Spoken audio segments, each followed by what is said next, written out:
Yesu ashimwe cyane bakunze b'ijambo ry'Imana ndabasuhuje mu izina rya Yesu Kristo. Ni wa muvuga butumwa wanyu ugarutse Evangeliste Simbizi Saidi. Nababwiye ko uko mbonye akanya ndetse ni buri wa gatandatu nzajya mbagezaho ijambo ry'Imana. Yesu ashimwe cyane. Nibereye iwanjye mu cyumba na oya nukuri pe guterana kwera nibyo tugomba guterana kwera, ariko umunsi tubonye tukavuga ijambo ry'Imana. Haleluya.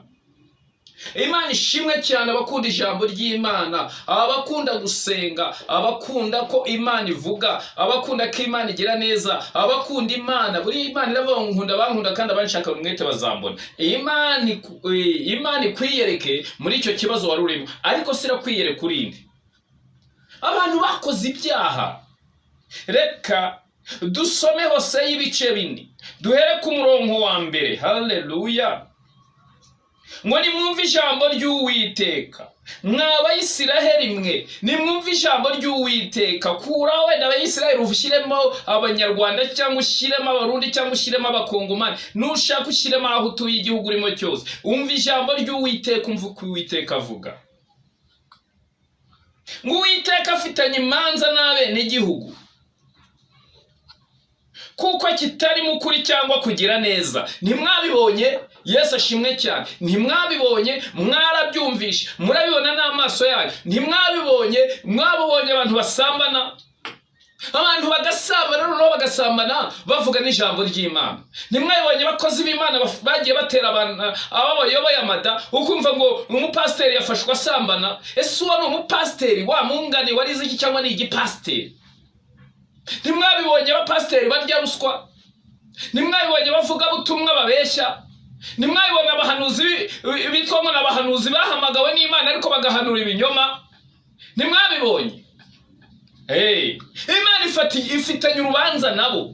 Niyo mpamvu ibintu nk'ibi biza insengero zigafungwa. Hari ibyo nanjye nshyigikiye Imana yacu igikorera muri leta yacu. Imana ishimwe cyane kugira ngo ukuri kujye kujya ahagaragara.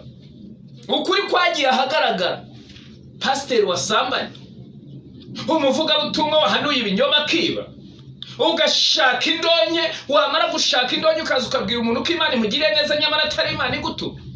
Mwarabibonye. Niyo mpamvu abavuga butumwa cyangwa ngo abahanuzi babise abasazi bati mukurikira abo basazi, kubera ko mwareshutse icyo Imana yabagambiriyeho.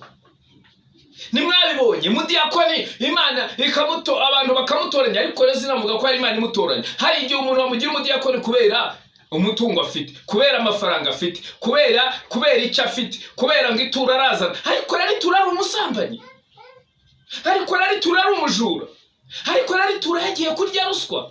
Bamushyize mu kazi bamwizeye, byitwa ngo arasenga ni umukristo, ariko ako kazi yarakayogoje, harya ruswa atuma igihugu kidatera imbere. Ni gute Imana ifitanye urubanza namwe? Yemwe bantu b'Imana, bantu bashaka Imana, Imana ifitanye urubanza namwe. Warabibonyeho umugore ajya guca inyuma y'umugabo we akamubesha ngo agiye mu butayu, ngo agiye kuzabona, ngo agiye bitare by'amashyiga. Barakoze n'ubutayu barabufunga. Barakoze. Ni gute Imana ifitanye urubanza namwe? Ahubwo usibye no kuba mwarafungiwe insengero, ndakubwiza ukuri, hari abandi bajya mu bapfumu bakashaka imiti bagakenyereraho. Numvishe ngo urusengero muri Uganda basanzemo uruhanga bw'abantu. Ibyo ni iki? Ntabwo byari bikwiye mu bana b'Imana. Haleluya. Dufite Imana yo mu ijuru, ngo uba mu bwisho bw'isumba byose, azaguba mu gicucu cy'ishobora byose. Haleluya. Dufite Imana y'inyembaraga, dufite Imana igira neza, ariko abantu barateshutse. Imana yari ifitanye urubanza namwe.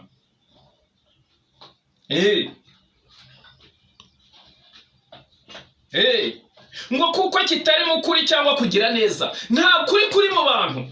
Mu bakristo barenga 80% dufite muri iki gihugu, uri gusanga ibyaha birimo, abanywa urumogi barimo, abana barimo baranywa urumogi, abana barimo bariba, abagabo barimo barasambana, ubu bari ni bwinshi, noneho harimo bajya mu bubari bamunambaye ubusa. Ibyo leta ikabihagurukira. Ibihagurukira kwigishije abantu ko kwambara ubusa ari icyaha, ari bibi, kwambara ubusa ni bibi, kwambara imyenda irangaza ni bibi. Haleluya. ngo ubwo batewe mu rugo rw'Uwiteka. Ubwo batewe mu rugo rw'Uwiteka, abantu ngo bazishishira mu bikari by'Imana yabo. Umukobwa wo mu bikari agira uko agenza. Umuntu wo mu bikari agira uko agenza. Umukobwa wo mu bikari arambara akaberwa, ntabwo yajya kwambara ngo amabere yashyire hasi, ashyire hanze, ububuna bushyire hanze, intege zishyire hanze. Ibyo ni icyaha mu izina rya Yesu. Ntabwo mwari mubizi? Bwambara uko bikwiriye. Ngo umugabo ntakambarane n'umugore, umugore nawe ntakambarane n'umugabo. Ariko urasanga umuhungu yarihinduye umugore.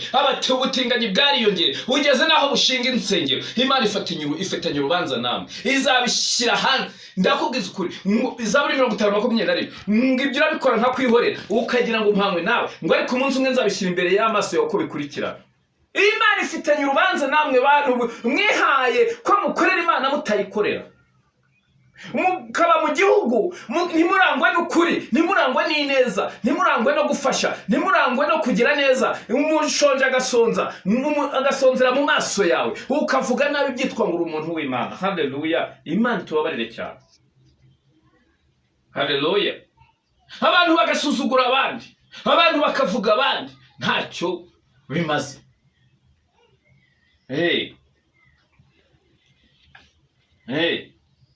Ngo habe no kumenya Imana. Nta Mana bazi. Abantu barimo umuntu agapanga imipango yo kugira ngo arebe ko yabona mugenzi we afite amafaranga kugira ngo azayamwambure, aho akamubwira ibyanditswe kandi ibyanditswe bijyanye n'iraririye. Wabonye aho umupasiteri ajya gusambana asize umugore we mu nzu? Wabonye aho umupasiteri ahaguruka akajya ahantu akigira umupasiteri ngo agashinga nk'icyumba?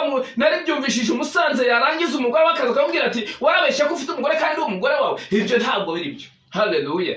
Aho umuntu ushaka imbaraga z'Imana ajya mu bapfumu.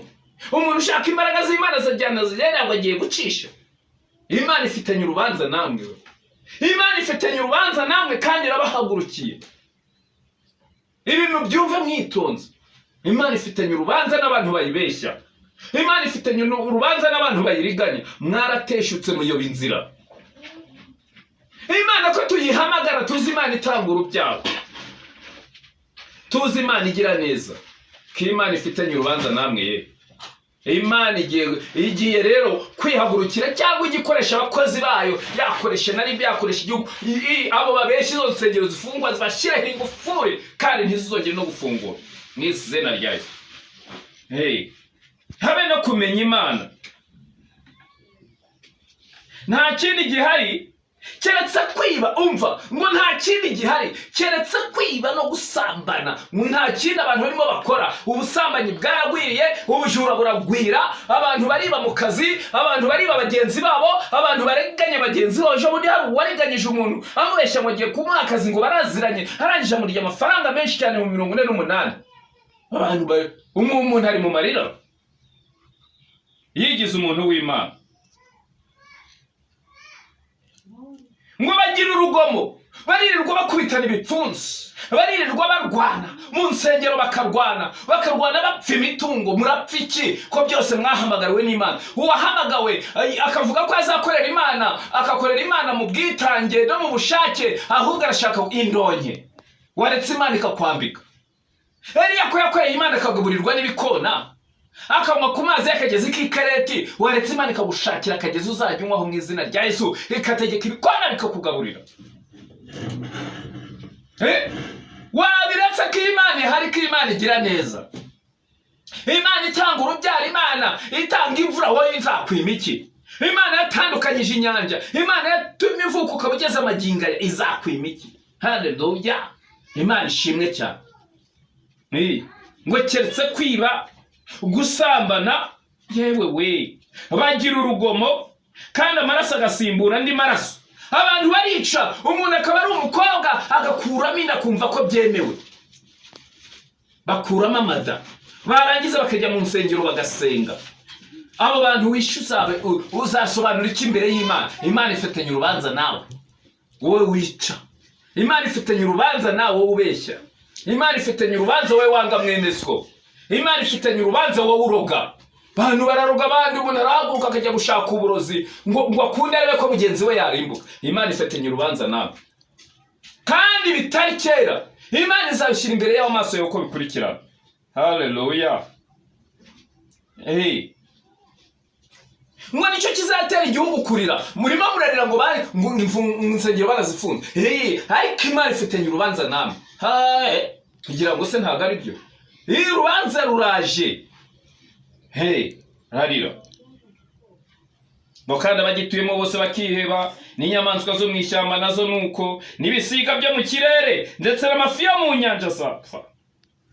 Ushobora kubutekereza ko uriho ariko wapfuye mu buryo bw'umwuka, kubera ko ntabwo ni gute umukecuru n'umwana muto bacyambara imyenda imeze kimwe. Imyenda y'abantu bato isigaye ihenda kubera ko abakecuru basigaye bayiyambarira. Abantu barapfuye barashize.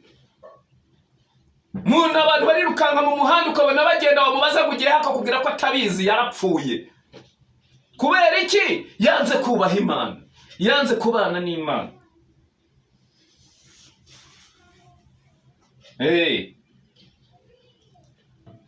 Haleluya.